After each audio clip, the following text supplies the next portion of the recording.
Hello again, Maya users, and welcome to another video talking about one of the scripts I've been working on for the UW Animation Capstone. So today I'd like to show you the Asset Manager. Now this is a cool tool. This is a little different though, because unlike the other tools that I've mostly shown on this channel, this is not one that I came up with myself. But I'd like to show you how it works and how I took the existing tool and adapted it more towards my style of coding, and also incorporated it into the current pipeline, just to kind of get you the sense of how you might have to operate when you get into an already existing pipeline process, and how you can start making things better, making improvements, and also maintaining that pre-established system. So what I'd like to show you is what it does first. So the main purpose of this tool is to bring in asset files. Now, really quick, there's going to be a little tiny bug. I think it's with Maya 2017. It basically makes all my attributes visible for some reason, and I'm not sure why. But we'll fix that up. Bing, bang, boom. And then if I press 6, there's our texture. So there's our nutmeg character, and as you can see, I cannot change or alter or delete any of this stuff because it is a referenced file. Now, what does that mean? So if you are new to referencing, as I was when I first got involved with UW, referencing basically allows you to constantly work on production while people in the technical side of things can change things, and it affects everything in the pipeline. So basically, if I'm working on a rig, and animators still have to continue working. So how do we both work together while being non-destructive to the pipeline? Well, essentially, as I keep making more and more versions of the rig and improving on it, making it better, what'll happen is I'll save it to a specific file, and in the pipeline, because this tool accesses that specific file and knows how to save things a certain way, it will constantly reference that file anytime someone goes into a shot they were working on, so animators will always have the most up-to-date version of a particular rig. Hopefully that makes sense. So yeah, let's go through and talk about how this works. First and foremost, to get any of these assets, you just have to click on it, and I can import it by pressing this button here, which will ask me, how many do you want? I only want one in this case, but I already have her there, so I'm not going to add any more. But you can add as many references as you want, and as many versions of that same asset as you want. You can choose the production, so I can skip through that. And for people who are a little higher in like staff or TAs, you also have this option of picking groups. Now last year we actually had to make a change to this. That's why it's version 3, even though like the first one was when I got there, the second one was when things kind of changed, and then the third one was when I added this. And what this basically is a little setting for TAs to skip between groups, because TAs and staff this year had to work on 3 projects simultaneously during quarantine, which was crazy. But we made it work, and I'm quite proud of that. But only the TAs had access to all the specific groups. So I can sort through that. You can see here, I can see which ones are specific to any certain group, or I can pick all of them at once. And if you have all of them, you also have a search option, so I can do nutmeg, press enter, and all I have to do is just include that certain one. If I do squirrel, I think that's how you spell it. Yes, okay. I have to constantly check if I can still spell things correctly. But yeah, I can search through any of these, and what you'll notice off the bat is it tells you the last time it was updated, what kind of type it is, and you also have this option to search through the types. Now I don't have any static props or sets or shots, but I do have rigged props and rigged characters, so you can see how that works. But let's go back to nutmeg here, and we'll talk about some of the options that we have working with this. So when you open it up, you have a couple different options. First, I can create a new version, which every time I make an update, it will create a new version over here, which, by the way, I can access any of these at any given time. The most recent one is starred. You have production notes, which tells you what version it's on, what was changed for that version, and more importantly, who worked on that version. Now, here, because this is my personal machine, not a whole lot of variety there, but in previous years, when we've had like 60 iterations on certain characters that we've worked on, this came in handy, especially when the texturing team gets involved, and if something breaks during that time, you can track down the person and be like, what did you do? I'm just kidding. But seriously, you ask them what happened, and that way you can fix any problems that arise, and you know how to find them. Open folder, pretty self-explanatory. It opens the actual asset file, and it organizes these like so. Dazzling Flight Pass assets, group 1, character, and then the name of the character. Here you have a published file. Here is the file that is accessed whenever you are referencing using this tool, and it also saves all the previous versions over here, which is pretty nice. For rigged characters, you also get an extra rigging section, so you can put things like the pre-auto rig, post-auto rig, any control shapes or anim shapes, as we call them at UW, weight information, set-driven keys, all the good stuff. Textures, things you can put there, iterations, etc., etc. Yeah.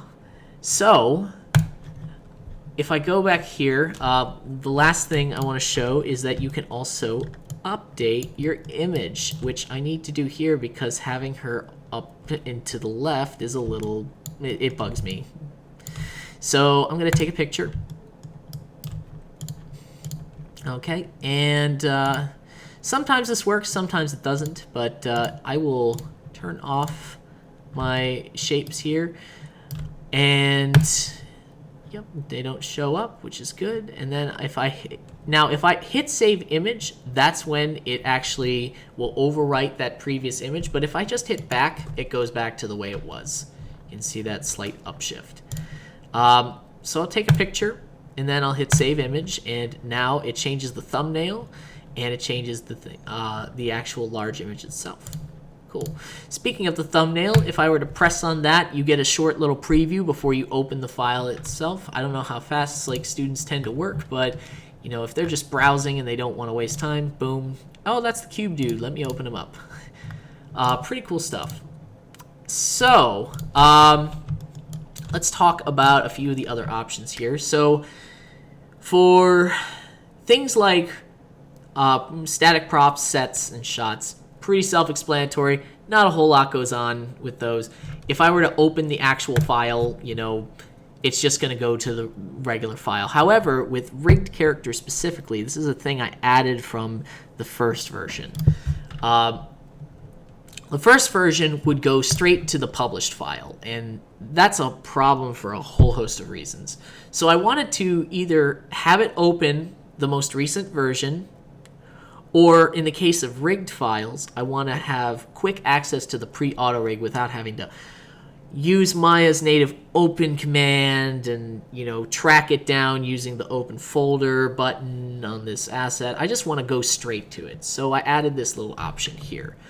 Do you want to go to the version or the pre-auto rig? Now if I go to the version real quick, it'll lag for a little bit, so bear with me. Boop, boop, boop.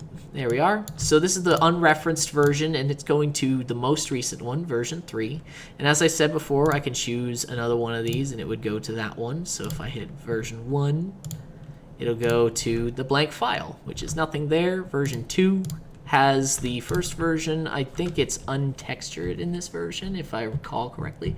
Nope, it's got the texture. That's okay, though. And then version 3 has the most recent fix. So there was that.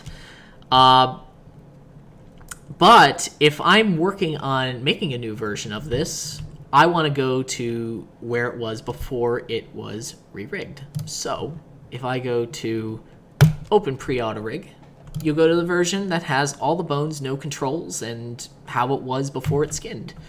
Pretty cool stuff. And then last but not least, we have a couple other options. We have refresh, of course, which refresh will purge all my settings. Now, if you're a staff member, this is a little secret, so shh. I had it set up to where you have extra functions. So if you do shift right click on the refresh button, you get a whole host of extra options. So you have change permissions, set up a capstone folder, delete capstone folder, or reset the document. So this whole process, this whole sorting is set up using one singular XML document. And that's so, people can use all of the production assets simultaneously and they don't conflict with each other. Now, what I'm going to do really quick is show you this last little button here. I'm not going to delete something, at least not yet, because I want to show you how you create something. So if I create a new asset, I'm going to click this button here. You get this little prompt and it says take a picture, show your work, make sure people know what it is they're looking at. And I'm going to change the asset type to something that I don't have, which is prop static. And I'm going to say this is a nutmeg test, like that. Again, students wouldn't see this. They would only be limited to their specific group. But me being a staff member or TA or whatever, I will put this under group 1. Okay. Now from here, you can either do a couple things. You can save from the current scene or an existing file or make a new file. I'm going to do current scene, of course. And I'm going to hit create. All right. And it's going to make a student version. It's going to open that version. And you can see we're in a completely new asset now. So we're in group 1, prop static, nutmeg test. And this is the nutmeg test file because it is a static prop. It is not like the rig, so it's not going to be going to a pre-auto rig file or anything like that. And as you can see right here, we have a different color iconography. I can switch to prop static to find specifically that file, and I can open it up and it would be the exact file that I have specified. Cool. Now, again, if I want to create a new version, I have to put something in here. I can't just be like, I want to create it. No, tell me what you changed. I did something. So hit create, then it allows me to actually do something. It will check to make sure that you actually have something and not spaces. That's cheating. And now you can see we have version 2. And that'll update our reference file always, which is awesome. Now, what I'm going to do is the last thing you could theoretically do, which is get rid of it. I want it gone. It says wait before you delete. Are you sure? And I'm going to say yes, and ta-da, it's gone. And now it's gone from the list forever. Or is it? If I go to this little folder icon, now if you don't have something specified, this will open up to your normal asset file. I'm going to go to group 1 here, and what you'll see here is this .deleted file. And in here, there it is. Why do you do that? Well, because accidents do happen, and the last thing anybody wants is to delete an asset and have it be gone forever if it was an accident. So I had a little backup here in order to make sure it's safe. Now on my computer, this folder is pretty visible, but at work, any folder with a dot in front of it is hidden, unless you specify otherwise. So this is hidden from normal student users, and it ensures that there is no destruction, even if destruction does tend to happen. Now, I can guarantee there'll probably be some fixes with that, like if you delete the file, you'll lose the file path, and that's going to lead to a whole bunch of problems, but hopefully in an instance like that, it would be a quick and simple fix. Cool. So really quick, I wanted to talk about how this is different from the original version and how I kind of incorporated this into the production. So beforehand, this tool used to take anywhere between 5 to 10 minutes to save something, and that's like a monstrously long amount of time in a production cycle where you're supposed to be very quick, you know? So I kind of did not like this tool at the beginning, especially when I made mistakes. It made me like very self-conscious about those mistakes because I knew that was another, you know, however long it took to fix that mistake, and then it would be another 10 minutes just to get it into the actual shot. But then something happened. We switched over to a different network, and all of a sudden everything broke. So during that time, I said, well, you know, why don't I make a newer version and talk with some of, you know, the higher-ups to figure out ways to make it faster. And that's when we came up with the whole idea of make a new version. So for this version, I used PySide, of course, because PySide is much neater and it allows you to resize things in a very clean and efficient way. And on top of that, we decided to go with an XML document because it's not searching online like the previous one. So the previous one had this weird archive system where you would search online and, you know, you would find all these like crazy things essentially. You know, you just didn't need to go through that, but that was the main reason why it was taking so long to actually get through all of that. However, if you just have one document, especially something as clean and precise as XML, you know, it doesn't take that long to actually, you know, find the asset you're looking for and to load all of this stuff, especially when you have images involved. As long as you have like one image in a certain spot, like, and specify it that way, it'll find it pretty quick. Unless there's network lag. That's the only time you won't experience that too well. But yeah, so we took a problem that was, you know, kind of, it really stifled production time, and we made it faster. And then for version 3, I added the group setting, and on top of that, all the admin settings in case there was a problem with the document. I wanted someone to be able to just click a button and shuffle the deck and make sure that all the assets were counted for and in their proper spots and that the document was correct. So that's about it with this tool. If you have any other comments about it or want to learn more about how tools like this can be made for production, please leave a comment in the section below. And as always, I am Cody Wilcoxon. I'll see you next time. Bye-bye.